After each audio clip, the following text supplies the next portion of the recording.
Eutanasia. El suicidio asistido de Occidente. La despenalización, y posterior legalización, del aborto, la manipulación o destrucción de embriones y la eutanasia son a la vez fruto y semilla de la denominada cultura de la muerte.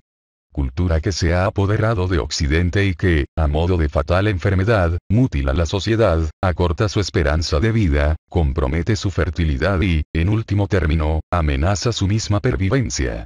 Introducción. Recientemente Bélgica se ha sumado a la letal iniciativa holandesa y ha despenalizado la eutanasia, a petición del paciente. Las sucesivas modificaciones de la ley, cada vez más permisiva respecto al aborto, la eutanasia y la manipulación o destrucción de embriones, son a la vez consecuencia y causa del creciente desprecio hacia la vida humana que experimenta Occidente, y muy especialmente hacia la vida, la dignidad y las personas humanas débiles, enfermizas, dependientes o discapacitadas. Por un lado, son consecuencia directa de la progresiva imposición de la denominada cultura de la muerte. La ley se modifica bajo la apariencia de una mera y deseable ampliación de los derechos y las libertades de los ciudadanos. Pero lo cierto es que estos cambios requieren, no solo un profundo cambio de mentalidad por parte de la sociedad en general, sino la destitución previa de los presupuestos antropológicos sobre los que descansa Occidente. No hubiera sido posible llegar a despenalizar el aborto sin negar la condición de persona humana del embrión, es decir, sin asumir que no todos los seres humanos son personas, no todas las personas son iguales en dignidad y derechos, es lícito acabar con la vida de un ser humano en determinadas circunstancias, y, lo que es más grave, que los propios padres pongan fin a la vida de sus hijos. La dignidad es relativa. Está sujeta a la calidad de vida y a la capacidad de manifestar y desarrollar las potencias propias de los seres humanos sanos, autoconciencia, libertad, autonomía, racionalidad. La dignidad es subjetiva. Depende del juicio y la percepción que cada cual tenga de sí mismo y de su propia vida. La calidad de vida es el bien absoluto al que deben servir todos los demás bienes, de modo que es lícito acabar con la vida de determinadas personas con el fin de garantizar el bienestar de los supervivientes. Es evidente que el levantar la prohibición del aborto o la eutanasia no surge de una actitud neutral por parte del Estado, ya que asume una ideología concreta e incompatible con aquellas que presuponen que todos los seres humanos son iguales en dignidad y derechos y que es la misma vida humana, que, dicho sea de paso, se inicia en el momento de la concepción, la que fundamenta la dignidad. La introducción de estos profundos cambios en los fundamentos del derecho y de la vida social, nos sitúa en una espiral de pendiente descendente y resbaladiza, que conduce inevitablemente a la aceptación de la eutanasia, voluntaria o no, el suicidio y la instrumentalización de personas humanas, manipulación de embriones. Pero la despenalización de la eutanasia no es solo un signo de esta grave crisis de valores. Es también uno de los factores que contribuyen a su difusión y consolidación. El efecto educador de la ley tiene por consecuencia que los ciudadanos perciban como bueno y lícito aquello que está amparado, permitido o no prohibido por ella. Argumentos a favor de la eutanasia. Al igual que sucedió con el aborto, el proceso que conduce a la despenalización, y posterior legalización, de la eutanasia se inicia con una audaz campaña mediática que tiene por objeto transformar radicalmente la conciencia social, inclinando la opinión pública hacia la aceptación de la eutanasia, o el aborto o la manipulación de embriones en su caso. La experiencia muestra que, para lograr este generalizado cambio de parecer, es preciso engañar, confundir y manipular no solo las ideas, sino también los sentimientos de los ciudadanos. La eutanasia se propone, por un lado, como única alternativa al ensañamiento terapéutico y, por otro, como única salida al dolor intratable del enfermo terminal. Es por eso que muchas personas identifican erróneamente el rechazo al ensañamiento terapéutico con la eutanasia y el rechazo a la eutanasia con la justificación del ensañamiento terapéutico o la insensibilidad hacia el sufrimiento del paciente. De este modo llegan a la desviada conclusión de estar a favor de la eutanasia. Para aclarar estas confusiones veamos, antes de continuar reflexionando acerca del tema que nos ocupa, qué opciones hay a la hora de atender, o desatender, un enfermo terminal y qué valoración ética merece cada una de ellas. Conceptos relacionados. Eutanasia, o eutanasia excesiva. Acción, eutanasia activa, u omisión, eutanasia pasiva, encaminada a dar la muerte de una manera indolora a los enfermos incurables con la intención de poner fin a su sufrimiento.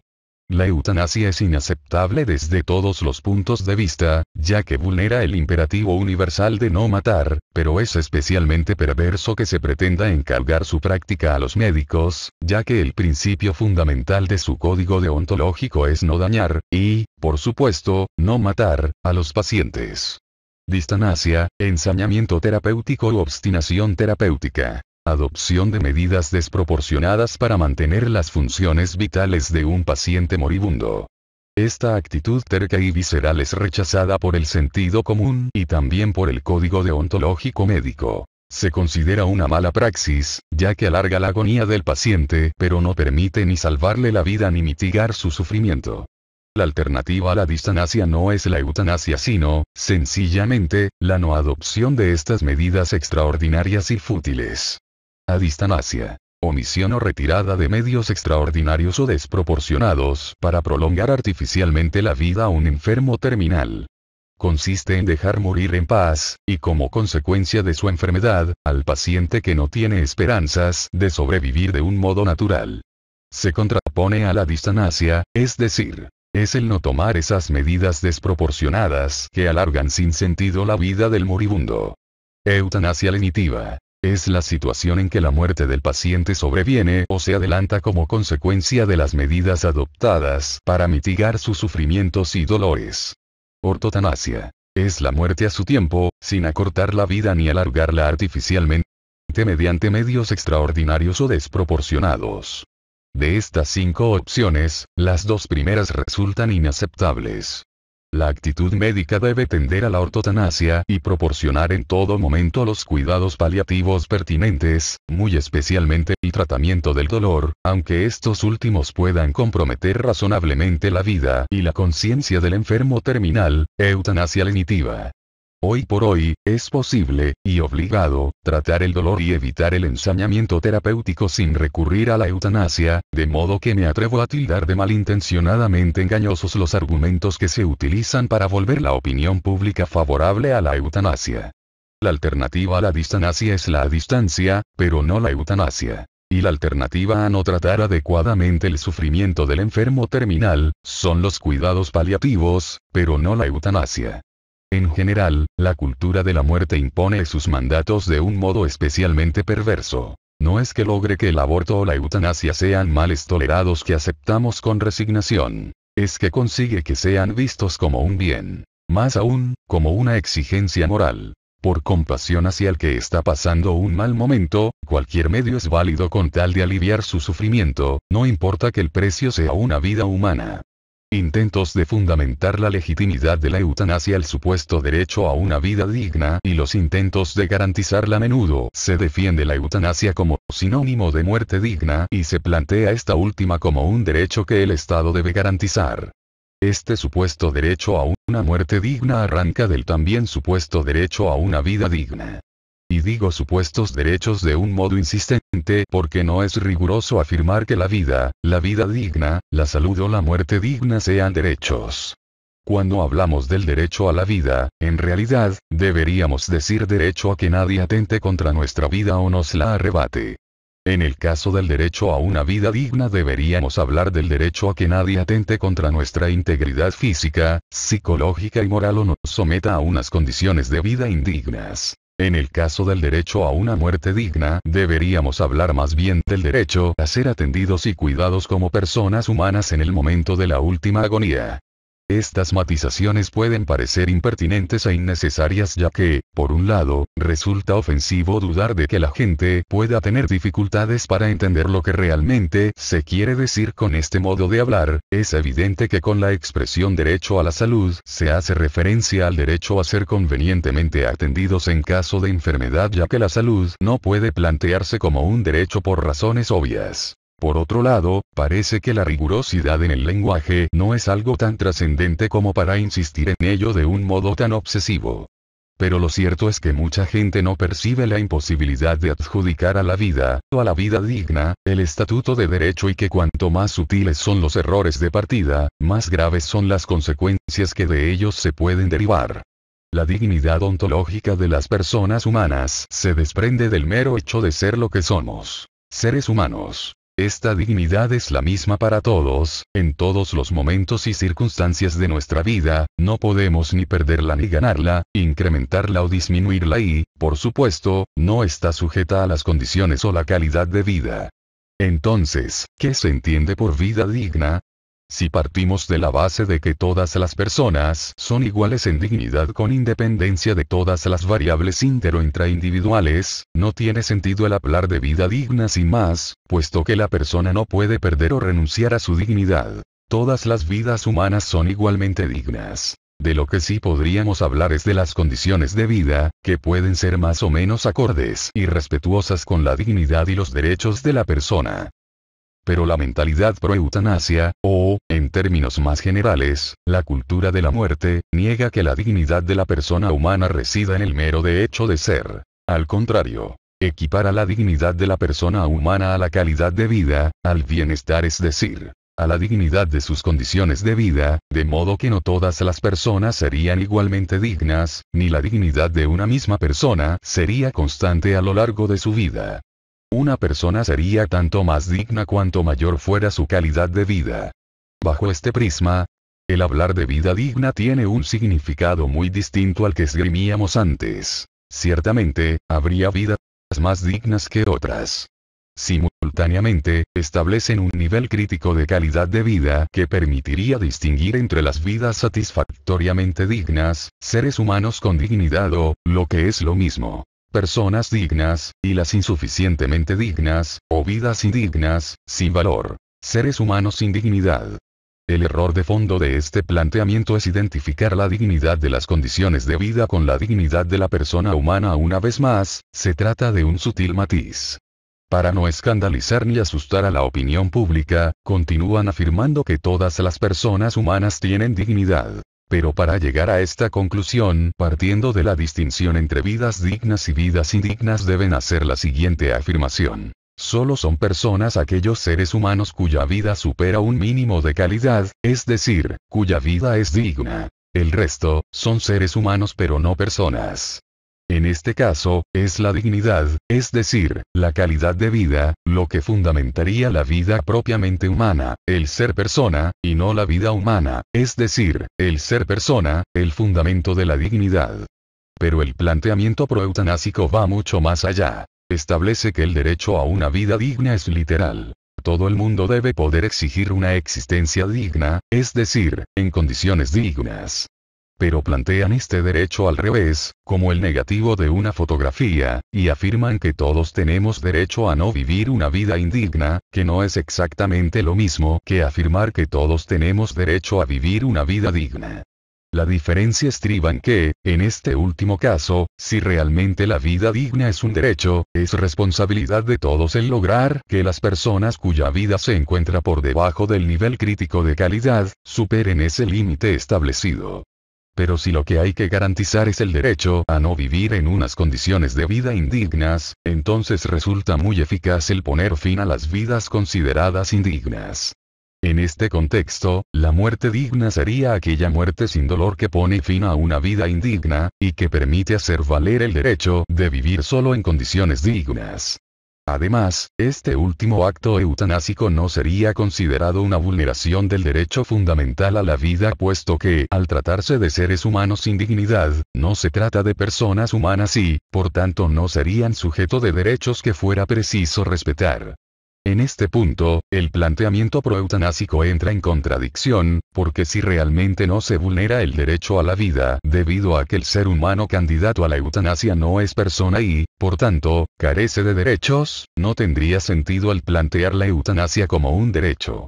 El único modo de garantizar a las personas que su vida siempre será digna, es decir, en condiciones acordes a su dignidad, es privarlas de la vida en cuanto sus limitaciones humanas les impidan superar el nivel crítico de calidad. Es un modo muy peculiar de garantizar el derecho a una vida digna. La vida humana, o será digna, o no será. No siempre está en nuestras manos el proporcionar unas condiciones de vida dignas, pero siempre disponemos de la posibilidad de poner fin a las vidas indignas.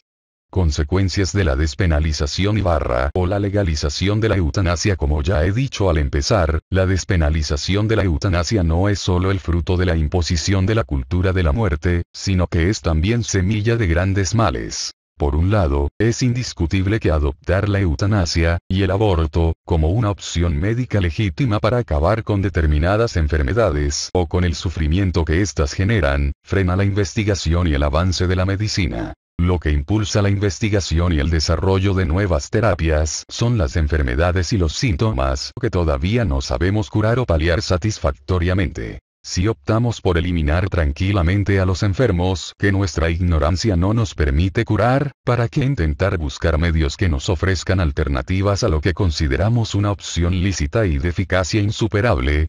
La eutanasia y el aborto inducen la mentalidad eugenésica. Es decir, la legitimación de eliminar a las personas enfermizas, deficientes, discapacitadas o inútiles, previa negación de su condición de personas humanas, de su dignidad y de sus derechos. La generalización de la eutanasia, así como el hecho de que sea aceptada como un bien, contribuye a fortalecer la percepción de que una vida con dificultades, limitaciones y padecimientos no merece la pena ser vivida. Esto se materializa en un incremento de la eutanasia voluntaria, percepción de que la propia vida no merece la pena ser vivida, e involuntaria, convicción de que la vida mermada de determinados pacientes o parientes carece de valor. El incremento de la demanda de eutanasia voluntaria se produce como consecuencia de la percepción de que la propia vida no merece la pena ser vivida y también como consecuencia de la presión social, que puede llevar a un enfermo crónico sumamente dependiente a sentirse culpable por no solicitar la eutanasia y aliviar de este modo a los familiares que deben hacerse cargo de él. Esta consecuencia de la eutanasia me preocupa y me indigna de un modo especial. Los efectos negativos que la despenalización de la eutanasia tiene sobre los enfermos crónicos, incurables, dependientes o terminales deberían constituir un motivo suficiente para no despenalizarla. El incremento de la eutanasia involuntaria también es consecuencia de dos efectos. Por un lado, la vida de muchos enfermos terminales o crónicos puede ser juzgada por los familiares o los médicos como una de esas vidas sin valor candidatas a la eutanasia. En caso de que el enfermo no se encuentre en condiciones de manifestar su voluntad, pueden ser terceras personas las que lleguen a la conclusión de que, con toda certeza, si el paciente pudiera comunicarse, solicitaría la eutanasia. Por otro lado, el médico que ha practicado una sola eutanasia, tiene dos opciones. O pensar que ha matado a un paciente, cosa que no suele ser nada fácil de asumir, o que ha obrado con rectitud. Convencerse de esto último resulta mucho más satisfactorio y, además, la presión social lo favorece en gran medida. Pero un médico convencido de que la eutanasia es una opción médica legítima, es un peligro, porque cada vez le costará menos reconocer, en el rostro de los enfermos, a un candidato que puede beneficiarse de su eficaz y definitiva medicina. La vinculación de la eutanasia a la profesión médica corrompe la relación médico-paciente, basada en el respeto y la confianza. Pretender que los médicos lleven a cabo la eutanasia supone vulnerar el principio más fundamental de la medicina, primum non nocere, y modifica sus objetivos clásicos, curar, paliar y consolar al enfermo. La actitud eutanásica es válida en veterinaria, muerto el perro, muerta la rabia, ya que puede ser prioritario matar al perro para acabar con la rabia, pero no en medicina. No es legítimo poner fin a la vida de los enfermos para erradicar la enfermedad y garantizar la salud o la calidad de vida de los supervivientes. Conclusión. La cultura de la muerte le ha arrebatado al hombre su excelente y suprema dignidad. Y lo ha hecho precisamente en la sociedad que más alardea de garantizar el respeto a los derechos y a la dignidad de las personas. Lo más impresionante es que nadie parece haberse dado cuenta de ello o, por lo menos, nadie parece darle demasiada importancia. Parece irrelevante que, a fin de poder justificar el aborto o la eutanasia, se niegue la igualdad en dignidad y derechos de todos los seres humanos o que todos ellos sean personas. La imposición de la cultura de la muerte, que viene marcada por la sublimación del éxito, la autonomía, la autoafirmación, la imposición continua de la propia voluntad y la satisfacción inmediata de todos los deseos conduce, a medio plazo, a la aceptación del divorcio, el aborto, la manipulación, destrucción e instrumentalización de embriones, la eutanasia, la eugenesia y el suicidio. La cultura de la muerte fundamenta la dignidad de la vida humana en el bienestar y la calidad de vida, de modo que los seres humanos cuya vida se encuentra por debajo de un cierto nivel crítico de calidad, no son considerados personas humanas y, por lo tanto, carecen de dignidad y de derechos. La cultura de la muerte no tolera la imperfección, ni el sufrimiento, ni el dolor, ni la contrariedad, de modo que opta por erradicarlas a toda costa, incluso al precio de eliminar a las personas que sufren o nos hacen sufrir a causa de sus incurables limitaciones. Admitir el aborto conduce a la despenalización de la eutanasia, puesto que es incomprensible que se permita acabar con la vida del propio hijo y no se permita poner fin a la propia vida. A su vez, la eutanasia conduce al suicidio, ya que la justificación filosófica de la eutanasia es que una vida con poco grado de bienestar, no es una vida digna, de modo que no se trata de una vida propiamente humana y, por tanto, puede ser eliminada sin reparos. Otra forma de justificar la eutanasia es alegando el derecho a la autonomía y la autodeterminación, es decir, el derecho de hacer con nosotros mismos lo que nos plazca. En ambos casos, no es posible limitar el derecho a poner fin a la propia vida a las situaciones de grave enfermedad, porque hay muchas circunstancias que comprometen la calidad de vida y, en último término, el único que podría juzgar el grado de bienestar de una vida y si merece la pena o no ser vivida, sería uno mismo.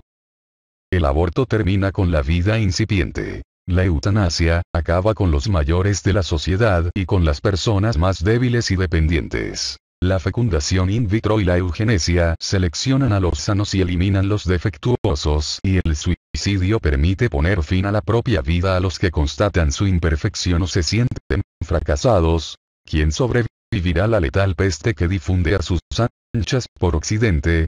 La cultura de la muerte no solo amenaza a Occidente por una cuestión demográfica. La persistencia de una cultura a lo largo del tiempo exige tres cosas. Por un lado, que haya alguien a quien transmitir esa cultura. Por otro, que haya una cultura que transmitir y, por último, que haya alguien capaz de transmitirla. La cultura de la muerte compromete los tres requisitos, ya que deja a Occidente sin descendencia a consecuencia del aborto y del rechazo a la vida, en nombre del bienestar y la comodidad. La eutanasia y el suicidio eliminan a personas clave a la hora de transmitir valores y cultura.